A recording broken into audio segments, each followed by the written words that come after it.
देखिए, अगला practice set है इसमें। पहला क्वेश्चन इसमें दिया हुआ है कि 40 व्यक्ति 8 घंटे में 60 पेड़ काट सकते हैं। यदि इन 40 में से 10 व्यक्ति काम में शामिल नहीं होते हैं तो शेष आदमी द्वारा 16 घंटे में कितने पेड़ काटे जाएंगे।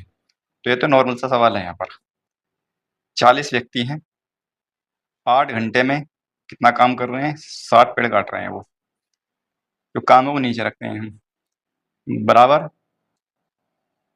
40 में से 10 आदमी काम में शामिल नहीं होते, यानी कि 30 ही लोग शामिल हुए, 10 लोग शामिल नहीं हुए, 30 लोग शामिल हुए, तो वो 16 घंटे में कितना काम करेंगे। तो यहाँ पर वही काम आ जाएगा जो वो काटेंगे पेड़, तो यहाँ पर उनका काम आ जाएगा यहाँ पर। तो इसको सोल्व कर लेंगे, आंसर आ जाएगा। आसान क्वेश्चन है यहाँ पर ये। तो ये तो आसान हो जाएगा, यहाँ से 0 से 0 कट जाएगा यहाँ पर, और 8 दूनी 16 यहाँ पर आ जाएगा। ये 2 से इसको काटेंगे, 2 दूनी 4, 2 तिया 6, 3 तिया 90। ऑप्शन नंबर सी इसका करेक्ट आंसर हो जाएगा। ये तो आसान क्वेश्चन था। अगला क्वेश्चन ये है इसमें, यदि ब्याज अर्धवार्षिक संयोजित होने वाली 1000 रुपये की धनराशि को 1 वर्ष के लिए 10%, तो यहाँ पर चक्रवृद्धि ब्याज ज्ञात करना है। तरीके बहुत सारे हैं करने के। हम इसको कैसे करेंगे, यहाँ पर जब अर्धवार्षिक रूप से संयोजित हो रही है तो टाइम जो हो जाएगा 1 वर्ष का वो डबल हो जाएगा, यानी कि अर्धवार्षिक में डबल हो जाता है, 2 साल का हो जाएगा यहाँ पर। और जो दर है तो दर हो जाएगी यहाँ पर 5% की आधी हो जाएगी। 5% को क्या लिख सकते हैं, 5% को 1/20 लिख सकते हैं। 2 साल के लिए निकालना है तो 2 साल का रेशियो होता है 2:1 का, 3 साल का होता है 3:3:1 का। तो इसको कैसे करेंगे अब, यहाँ पर रुपए कितने हैं, धनराशि है 1000 रुपये की, गुणा करेंगे 1/20 से जो इसकी दर है। यहाँ पर इसकी जब इसकी गुणा करेंगे हम तो यहाँ पर ये 50 आ जाएगा, 50। अब इस 50 को गुणा करेंगे इस वाले 2 से, यहाँ पर 2 आ जाएगा, तो ये हो जाएगा यहाँ पर 100। अब फिर से इस वाले 50 में इसकी 1/20 की गुणा करेंगे तो यहाँ पर आ जाएगा 2.5, 2.5। अब गुणा करेंगे इसकी 1 से, इस वाले 1 से, तो ये यहाँ पर आ जाएगा 2.5, यानी कि 2.5। इस तरह से लिख सकते हैं इसको। इन दोनों को जोड़ देंगे 100 और 2.5 यानी कि 102.50। तो यही इसका आंसर है, और यही इसकी जो है चक्रवृद्धि ब्याज। ऑप्शन नंबर सी करेक्ट हो जाएगा। तरीके बहुत सारे हैं, लेकिन इस तरीके से कुछ कुछ चीज़ें बहुत आसान होती हैं। अगला क्वेश्चन यहाँ पर ये है कि 1200 रुपये को क्रय मूल्य वाले रेडियो का एक अंकित मूल्य कितना रखना चाहिए। 1200 रुपये का क्रय मूल्य है, अंकित मूल्य कितना रखना चाहिए जिससे अंकित मूल्य पर 20% की छूट देकर बेचने पर दुकानदार को 25% का लाभ हो। इसमें एक फॉर्मूला भी होता है जो अक्सर सभी लोग करते हैं। तो इसको कैसे करेंगे, एमपी और सीपी का रेशियो वाला फॉर्मूला होता है इसमें। एमपी और सीपी का रेशियो वाला फॉर्मूला क्या होगा, एमपी के नीचे क्या लिखेंगे, इसके नीचे लिखा जाता है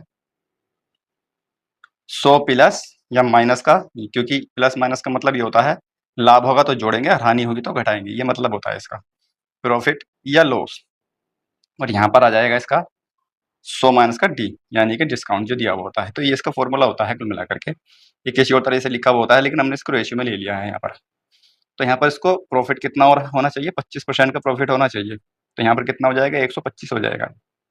और यहाँ पर डिस्काउंट कितना दिया है, 20% का, तो 100 में से 20 जाएगा, 80 बचेगा यहाँ पर। इसको आसान करेंगे तो यहाँ पर आ जाएगा, ये 5 से काटेंगे तो ये 25 आ जाएगा, और यहाँ पर आ जाएगा ये 16। तो यहाँ पर 1200 रुपये क्रय मूल्य दिया हुआ है, हमें निकालना है अंकित मूल्य। क्रय मूल्य कितना दिया हुआ है, यानी कि 16 का मान दिया हुआ है 1200। 16 का मान 1200 है तो 1 का मान कितना आ जाएगा, 16 सत्ते 112, और 16 पंजे 80, 1 का मान 75 आ जाएगा। तो हमें क्या निकालना है, एमपी निकालना। 25 से गुणा कर देंगे इसकी, यहाँ पर 25 से गुणा कर देंगे, आंसर आ जाएगा। ठीक है, एक तरीका तो ये है इसका। दूसरा तरीका हमारा क्या होता है करने का, अगर किसी को फॉर्मूला नहीं याद है ये, तो दूसरा तरीका क्या होगा इसका करने का, हम मान लेंगे कि यहाँ पर इसमें क्रय मूल्य दिया हुआ है। क्रय मूल्य कितना दिया हुआ है, क्रय मूल्य यहाँ पर चलो अभी देख लेते हैं। यहाँ पर अंकित मूल्य मान लेते हैं हम, अंकित मूल्य कितना है, एमपी मान लेंगे हम, यहाँ पर 100 है। ठीक है, अब इस पर 20% की छूट दे दी है, 20% की छूट दे दी तो एसपी बन जाएगा। वो एसपी बन जाएगा, जब मार्क प्राइस पर छूट दी जाती है तो एसपी बन जाता है।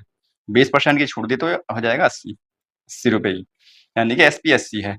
और इसको 25% का लाभ करना है, 25% का लाभ कमाना है, तो सीपी कितना रखना चाहिए इसको, सीपी कितना रखना चाहिए, 80 गुणा 25% का लाभ कमाने के लिए ये होना चाहिए हमारे पास 100/125, 100/125, यानी कि हम इसको इस तरह से लिख सकते हैं 25 चौका 100 और 25 पंजे 125, यानी कि इसको हम 4/5 भी लिख सकते हैं इसको। ठीक है, 4/5 भी लिख सकते हैं, 5 से इसको काटेंगे, 16 चौका 64 आ जाएगा, यानी कि सीपी जो रखना चाहिए उसको 64 रुपए रखना चाहिए, सीपी उसको 64 रखना चाहिए। अब यहाँ पर सीपी का मान ऑलरेडी दे रखा है 1200, यानी कि 64 का मान 1200 है, 64 का मान 1200 है, तो हमें किसका मान निकालना है? हमें निकालना है एमपी का। एमपी कितना है? 100, 100 का मान निकालना, 100 से गुणा करके 64 से अब यहाँ पर भाग कर देंगे, 64 से भाग कर देंगे इसको, तो यहाँ पर फिर से हमारा आंसर आ जाएगा। ठीक है, ठीक है, तो इस तरह से कर सकते हैं, जो सा भी तरीका पसंद आए उस तरीके से कर सकते हैं। ये तब है जब हमें ये चीज़ अच्छे से पता होनी चाहिए। तो दोनों ही स्थिति में इसमें 1875 इसमें आंसर आ रहा है, 1875 इसमें आ रहा है, 1875 भी यहाँ पर भी 1875 आ रहा है। तो ये वो तरीका है, बेसिक तरीका है, और ये फॉर्मूले वाला तरीका है। अगला क्वेश्चन यहाँ पर ये देखते हैं। अगला क्वेश्चन ये है कि एक सेब और एक संतरे का विक्रय मूल्य क्रमशः 90 और 40 रुपए है। ये सेब है और ये ऑरेंज है। इनका क्या दिया हुआ है? इसमें विक्रय मूल्य दिया हुआ है एसपी। एसपी कितना दिया हुआ है? इसका 90 रुपए है और इसका 40 रुपए दिया हुआ है। अब आगे बोला है कि यदि एक सेब और एक संतरे की बिक्री पर प्राप्त लाभ है इसमें 50% और 100%। 50% का मतलब होता है 1/2, और लाभ होगा तो 3/2 हो जाएगा। यहाँ पर 100% है, 100% का मतलब होता है 1/1, और जब लाभ होगा तो 2/1 हो जाएगा यहाँ पर। ठीक है, तो ये होता है कुल मिला करके। अब यहाँ पर हमें सीपी निकालना है। सीपी निकालना है तो 90, इसमें लाभ कितना मिल रहा है? 3/2, यहाँ पर मिल रहा है इसको 50% का, तो सीपी में उल्टा रखते हैं हम हमेशा, तो 2/3 आ जाएगा। इसमें टोटल मूल्य पूछा है, टोटल कितना मूल्य होगा, प्लस यहाँ पर 40 आ जाएगा, और 40 की जब हम यहाँ गुणा करेंगे तो ये भी अपोजिट करेंगे, 1/2 हो जाएगा। ठीक है, 1/2 हो जाएगा, क्योंकि सीपी जब निकालते हैं तो उल्टा हो जाता है। तो यहाँ पर ये हो जाएगा हमारे पास 60 आ जाएगा, और ये हमारे पास आ जाएगा 20, यानी कि 80 रुपये हो जाएगा। 80 रुपये इसका आंसर आ जाएगा, जो टोटल मूल्य है वो 80 रुपये है, ऑप्शन नंबर बी। अगला क्वेश्चन यहाँ पर यह है कि एक थैले में 5 रुपये और 10 रुपये के सिक्के इस प्रकार हैं कि उनकी संख्याओं का गुणनफल 135 है। रुपये 5 और रुपये 10, ये दो तरह के सिक्के हैं। सिक्के अभी हमें पता नहीं कितने कितने हैं, तो हम मान लेंगे यहाँ पर ये सिक्के ए है और ये सिक्के बी है। ठीक है, तो इनका कुल मूल्य कितना हो जाएगा? इनका कुल मूल्य हो जाएगा, ये 5 ये हो जाएगा और ये 10 भी हो जाएगा, 10 भी हो जाएगा। अब सवाल में पूछा है 10 रुपये के सभी सिक्कों की कुल राशि कितनी है? 10 रुपये के सिक्कों की धनराशि पूछी है, तो धनराशि यहाँ पर ये है, धनराशि ये है, तो इससे एक चीज़ पता लग रही है कि जो आंसर होगा तो वो 10 का मल्टीपल होगा। 10 का मल्टीपल होगा तो ये आंसर हो नहीं सकते हमारे, या तो 80 है या 90 रुपये है। अगर हम इसको अब बेसिक से करने लगे तो एक समीकरण बनेगी इसमें, लेकिन हम समीकरण से बचने के लिए हम क्या करेंगे, इसको वेरीफाई कर लेंगे 90 रख करके। एक पहले 90 रख लेंगे, फिर 80 रख लेंगे। 90 रख करके वेरीफाई करेंगे, अगर ये 10 भी है, 10 बी का मान 90 रुपये ले लिया जाए, क्योंकि यहाँ पर ये धनराशि है कुल, तो बी का मान कितना आ जाएगा? 9 आ जाएगा, यानी कि सिक्के 9 होने चाहिए। सिक्के 9 होंगे तभी उनका कुल मूल्य 90 रुपये होगा। ठीक है, अब अगर सिक्के यहाँ पर 9 हैं और ये मूल्य कितने हो गए? 90 रुपये। यहाँ पर अगर 90 रुपये है, टोटल रुपये कितने हैं? 165। टोटल रुपये 165 है, तो ये कितने होने चाहिए? ये 75 रुपये होने चाहिए, ये 75 रुपये होने चाहिए, तभी ये मिल करके 165 होंगे। ये 75 होने चाहिए। अगर ये 75 हैं तो 5 रुपये के सिक्के कितने होंगे? 15 पंजे 75, यानी कि 15 होने चाहिए, 15 होने चाहिए। और सवाल में बोला है कि इन दोनों का जो गुणनफल है ना सिक्कों का, वो 135 है। 15 नंबर 135, तो हमारा ये वेरीफाई हो रहा है यहाँ पर, यानी कि ये करेक्ट आंसर है हमारा। ऑप्शन नंबर 1 करेक्ट आंसर हो जाएगा इसका, ये वेरीफाई हो रहा है यहाँ पर। तो समीकरण से बचने का तो एक तरीका ये भी है। ठीक है, बाकी समीकरण बना के कर सकते हैं इसको। अब इसको वेरीफाई करने की आवश्यकता ही नहीं, जो हमारा यहाँ पर क्लियर हो गया। अगला क्वेश्चन ये है कि यदि करण और किरण ने 4000 रुपये और 5000 रुपये का निवेश करके एक्स और वाई महीने की अवधि के लिए लगाया है उन्होंने, ये यहाँ पर करण है और ये किरण है। इसमें हम क्या करते हैं, यहाँ पर रुपए रखते हैं, यहाँ पर टाइम रखते हैं, और यहाँ पर प्रॉफिट होता है, उनको जो लाभ होता है। यहाँ पर रुपए कितने कितने लगाए? इसने लगाए 4000 और इसने लगाए 5000 रुपये किरण ने, एक्स और वाई महीने के लिए, एक्स महीने के लिए और वाई महीने के लिए। इनको जो प्रॉफिट हो रहा है, यदि करण को 52,000 के लाभ में से 32,000 रुपये मिल रहे हैं, करण को मिल रहे हैं 32,000 रुपये, इसको 32,000 मिलेंगे तो इसको 20,000 मिलेंगे 52,000 रुपये में से। तो फिर एक्स वाई का मान आसानी से आ जाएगा, क्योंकि इसके इसके गुणा करके ही ये आता है यहाँ पर। तो यहाँ पर कितना होना चाहिए? एक्स की जगह 8 होना चाहिए और वाई की जगह 5 24 4 होना चाहिए। ठीक है, तो एक्स और वाई का मान हमारे पास आ चुका है। तो हम यहाँ पर इनका रेशियो पूछा है, तो रेशियो हो जाएगा 2:1 का, 2:1 का रेशियो हो जाएगा, जो कि ऑप्शन नंबर डी में है। अगला क्वेश्चन यह है कि एक ट्रेन एल ट्रेन टी की लंबाई से 3 गुना लंबाई वाले प्लेटफ़ॉर्म को 28 सेकंड में पार कर सकती है। तो ट्रेन एल द्वारा एल से दोगुनी लंबाई की एक सीधी ट्रेन टी को पार करने में लिया गया कुल समय क्या होगा? यहाँ पर एक बात पता लग रही है कि यदि ट्रेन एल द्वारा एल से दोगुनी लंबाई वाली एक सीधी ट्रेन यानी कि टी जो है खड़ी हुई है सीधे रहे, इसकी लंबाई जो है दोगुनी है, ये बात पता लग गई एल से। तो एल की लंबाई मान लेंगे कि एल की लंबाई डी है, तो टी की लंबाई हमारे पास 2d हो जाएगी। टी की लंबाई 2d हो जाएगी क्योंकि ये दोगुनी लंबाई की है इससे, ठीक है? अब यहाँ पर पहली बात पर आते हैं। यहाँ पर बोला है कि यदि ट्रेन टी की लंबाई से 3 गुना लंबाई वाले प्लेटफ़ॉर्म को 28 सेकंड में पार कर देती है। प्लेटफ़ॉर्म कितना है? प्लेटफ़ॉर्म है टी की लंबाई से 3 गुना, यानी कि 6d। 3 गुना इससे तो 6d हो जाएगा। प्लेटफ़ॉर्म की लंबाई 6d है और ट्रेन एल पार करती है। ये सवाल अच्छा है इसमें, ठीक है? अच्छा सवाल है, थोड़ा-सा कुछ बच्चों को कन्फ्यूज़ कर सकता है। तो ट्रेन एल पार कर रही है इस वाले प्लेटफ़ॉर्म को, ठीक है? एल की लंबाई कितनी है? डी, तो टोटल लंबाई कितनी हो जाएगी? 7d हो जाएगी। और कितने में पार कर रही है? 28 सेकंड में पार कर रही है। 28 सेकंड में पार कर रही है, तो हम ये भी कह सकते हैं कि यहाँ पर ये एल की स्पीड आ गई है, ठीक है? एल की स्पीड आ गई है, बराबर। और साथ में एल जो है वो ट्रेन टी को पार करने में कितना समय लेगी, ये भी पूछा है यहाँ पर, ठीक है? तो यहाँ पर अब एल पार करेगी टी को, एल पार करेगी टी को, तो इन दोनों की लंबाई कितनी हो जाएगी? ये वाली जुड़ेगी और ये वाली जुड़ेगी। टी तो खड़ी भी है, अगर ये चल रही होती तो फिर इनकी सापेक्ष चाल जुड़ती, फिर इसमें स्पीड भी जोड़नी पड़ती है हमें। लेकिन ये खड़ी भी है टी, अगर खड़ी है तो सापेक्ष चाल नहीं जुड़ेगी। तो यहाँ पर ये 3d हो जाएगी और बटे में इसमें क्या है, यहाँ पर हमें ज्ञात करना है टाइम कितना लगेगा। यहाँ तो 28 सेकंड लग रहे थे, यहाँ इस टाइम का नहीं पता, यही टाइम हमें ज्ञात करना है। डी से डी कट जाएगा यहाँ पर, 7 चौक 28, 4 तिया 12, यानी कि टी का मान जो हो जाएगा तो 12 आ जाएगा। 12 सेकंड में पार करेगी, ऑप्शन नंबर बी। अगला क्वेश्चन ये है कि बादाम के मूल्य में पहले 40% की वृद्धि हुई, फिर 2 बार क्रमशः 25% और 20% की कमी हुई। पहले 40% की वृद्धि हुई। 40% का मतलब होता है 2/5। 40% का मतलब होता है 2/5।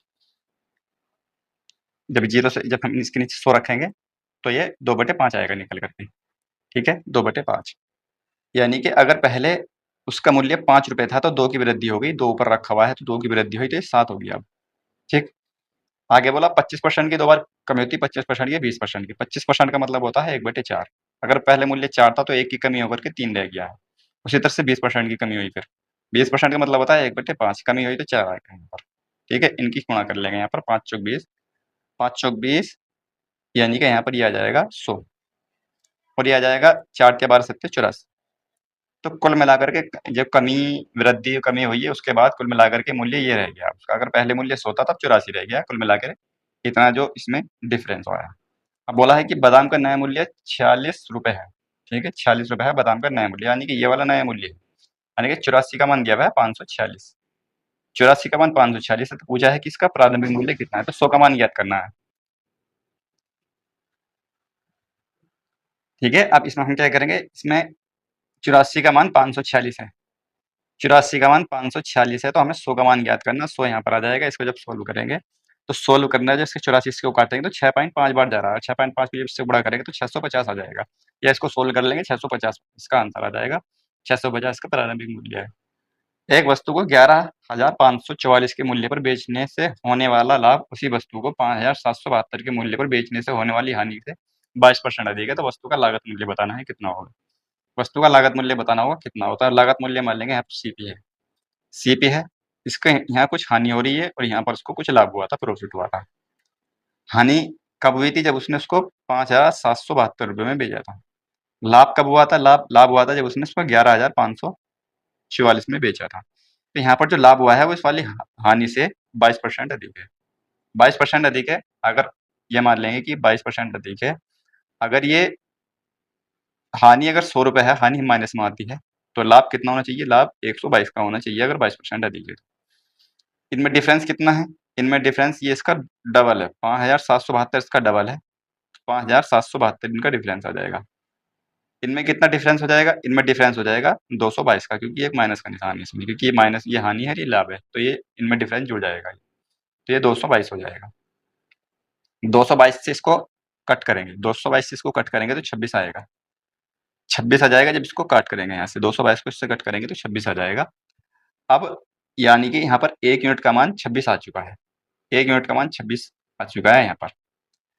अब सवाल में पूछा है तो वस्तु का लागत मूल्य बताना है। अगर हम इस 26 के 100 से गुणा करते हैं तो इसमें से ये जोड़ना पड़ेगा, क्योंकि माइनस के निशान है तो जोड़ना पड़ेगा। क्यों? कि हम इसकी 26 की 100 में गुणा करेंगे तो ये हानि आ जाएगी, ठीक है? और यहाँ पर इसको इतने रुपए में बेचा था तो हानि हो रही थी उसको। तो ये माइनस का तो इसमें जोड़ना पड़ेगा ही, क्योंकि ये हानि को जोड़ना पड़ेगा तभी हमारे पास लागत मूल्य निकल कर के आएगा।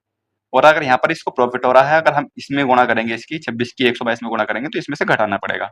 आएगा वही, दोनों में सेम ही चीज़ आएगी, ठीक है? करके देख सकते हैं चाहें। तो हमें यहाँ से आसान लग रहा है, 26 की गुणा करेंगे यहाँ पर इसमें, ये 2600 हो जाएगा, माइनस का 2600, ठीक है? तो ये 2600 रुपए की कुल हानि हो रही थी इसको, ठीक है? 2600 रुपए की कुल हानि हो रही थी, तो इसको इसमें जोड़ देंगे हानि को, तो हमारे पास क्या आएगा निकल करके? सीपी निकल करके आ जाएगा, ठीक है? सीपी निकल करके आ जाएगा, इसमें जोड़ेंगे इसको जोड़ने पर हमारे पास आ रहा है 7 6 13 और 5 2 7 1 8, 8372 आ रहा है, ऑप्शन नंबर डी। अगला क्वेश्चन देखते हैं। अगला क्वेश्चन ये है कि लुईस ने एक नया भूखंड खरीदा जिसमें तुरंत बाड़ लगाने की आवश्यकता है। इसके कारण आयताकार कार्यक्षेत्र की लंबाई तथा चौड़ाई में 7% की कमी आ जाती है, यानी कि लंबाई में भी और चौड़ाई में भी 7% की कमी आ जाती है। तो क्षेत्रफल जो होता है उसका एलवी होता है, एलवी होता है, तो यहाँ पर भी 7% और यहाँ पर भी 7% की कमी, माइनस माइनस।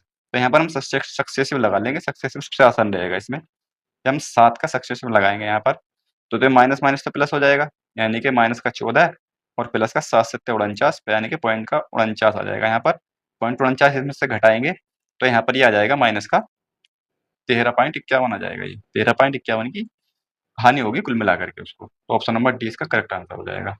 अगला क्वेश्चन ये है कि एक न्यूनतम संख्या को जब 8 13 17 द्वारा विभाजित किया जाता है तो शेषफल 5 रहता है। जब उसी संख्या को 9 से विभाजित किया जाता है तो शेषफल ज्ञात करना होगा, क्या होगा? तो एक न्यूनतम संख्या है, जब उसको 8 13 और 17 से विभाजित किया जाता है तो इसका एलसीएम कितना हो जाएगा? एलसीएम तो ये तो 8 के अलावा दोनों अभाज्य संख्याएं हैं ये, तो यहाँ पर यही इनकी गुणा ही जो होगी वो इनका एलसीएम हो जाएगा। इनकी गुणा ही इनका एलसीएम हो जाएगा। इनकी जब गुणा करेंगे तो 1768 आ रहा है, इनकी गुणा करके, 1768 आ रहा है, यानी कि 1768 इनका एलसीएम आ जाएगा। ये एलसीएम आ जाएगा न्यूनतम संख्या में। जब इससे भाग करेंगे तो शेषफल 5 रहता है, तो वो न्यूनतम संख्या क्या होगी? ये 5 शेषफल रहता है, तो 5 इसमें वो जोड़ देंगे, 5 जब इसमें जोड़ेंगे तो 1773 हो जाएगा यहाँ पर ये। यानी कि 1773 वो संख्या है कि अगर हम इसमें 8 13 और 17 से अलग अलग भी भाग करें तो 5 शेषफल रहेगा हमेशा इसमें। अब इसमें बोला है कि इसको 9 से विभाजित करें तो शेषफल क्या होगा? 9 से विभाजित करेंगे तो शेषफल क्या होगा, ये इसमें पूछा है। 9 से विभाजित करने पर शेषफल क्या होगा? 9 एकम 9 आ जाएगा, यहाँ पर बचेंगे यहाँ पर 8, 9 9 81 और 9 7 63, यानी कि पूरा पूरा कट रहा है, तो शेषफल कुछ नहीं रहेगा। ऑप्शन नंबर सी आ जाएगा इसका 0। अगला क्वेश्चन ये है कि गिरी ने 35,000 के एक साथ गिरी ने रुपए 35,000 के साथ एक व्यापार शुरू किया और बाद में 60,000 के साथ गणेश लग गया उसमें। यहाँ पर गिरी ने शुरू किया व्यापार और गणेश बाद में इसमें लगा था, गणेश इसमें बाद में जुड़ा था। यदि वर्ष के अंत में लाभ को बराबर वितरित किया गया, मैंने बताया यहाँ पर रुपए रखते हैं, यहाँ पर टाइम रखते हैं और यहाँ पर प्रॉफिट रखते हैं, ठीक है? और प्रॉफिट को इन्होंने बराबर वितरित किया था, यानी कि बराबर बांटा था, तो एक एक का अनुपात आ जाएगा यहाँ पर। और रुपए लगाए इन्होंने कितने? 35,000 और 60,000, 35,000 और 60,000 रुपए लगाए। यहाँ पर इनका हम रेशियो रख लेंगे, 35,000 का 60,000 का रेशियो रखेंगे तो ये आ जाएगा यहाँ पर, ये 7 आ जाएगा और ये 12 आ जाएगा, यानी कि ये 7 आ जाएगा और ये 12 आ जाएगा। पिछले वाले प्रैक्टिस सेट में चीज़ बताई थी मैंने, हम t का मान निकालना हो तो इसकी गुणा करके यहाँ पर रखते हैं, तो यहाँ पर हमारा क्या होना चाहिए? यहाँ पर 12 होना चाहिए और यहाँ पर 7 होना चाहिए। या हम ये भी कह सकते हैं कि अगर इनमें लाभ बराबर है तो ये जो इनका जो रेशियो होगा, जो रुपए में जो रेशियो होगा, तो टाइम का जस्ट अपोजिट होता है, या टाइम इनका जस्ट अपोजिट हो जाएगा इनके रेशियो का। ये बात हम इसमें कह सकते हैं, ठीक है? ये बात भी इसमें कह सकते हैं। अब ये चीज़ हमें समझ में आ गई कि गिरी जो शामिल हुआ था, गिरी ने तो शुरू किया था व्यापार, तो 12 महीने तक लगा रहा था, ठीक है? 12 महीने तक लगा रहा था। कोई और अगर यूनिट होती तो उसको 12 बना लेते हैं हम। तो ये 12 महीने तक लगा रहा था और ये 7 महीने तक लग रहा है। ये चीज़ हमें पता लग गई कि ये 12 महीने लगा रहा है और 7 महीने लगा रहा है। सवाल में क्या पूछा है? सवाल में दो चीज़ पूछी जाती है। इसमें ये पूछा जाता है कि जो दूसरा व्यक्ति है वो कितने महीने तक लगा रहा, या ये पूछा जाता है कि दूसरा व्यक्ति जो है कितने महीने के बाद जुड़ा था। इसमें यही बात पूछी है, कितने महीने बाद जुड़ा था। अगर ये पूछी होती इसमें कितने महीने लगा तो 7 इसका आंसर होता, ठीक है? लेकिन इसमें ये पूछा है कि कितने बाद जुड़ा। अगर वो 7 महीने लगा रहा था, वो 5 महीने के बाद जुड़ा होगा। 5 महीने बाद जुड़ा है, तभी वो 7 महीने लगा रहा है, तो इसका जो करेक्ट आंसर होगा तो ऑप्शन नंबर बी होगा इसका 5। अगला क्वेश्चन ये है कि 6 पुरुषों और कुछ महिलाओं के एक परिवार में प्रति व्यक्ति अनाज की औसत खपत, ये 144 नहीं है, 14.4 है यहाँ पर। ठीक है, 14.4 है यहाँ पर ये 14.4।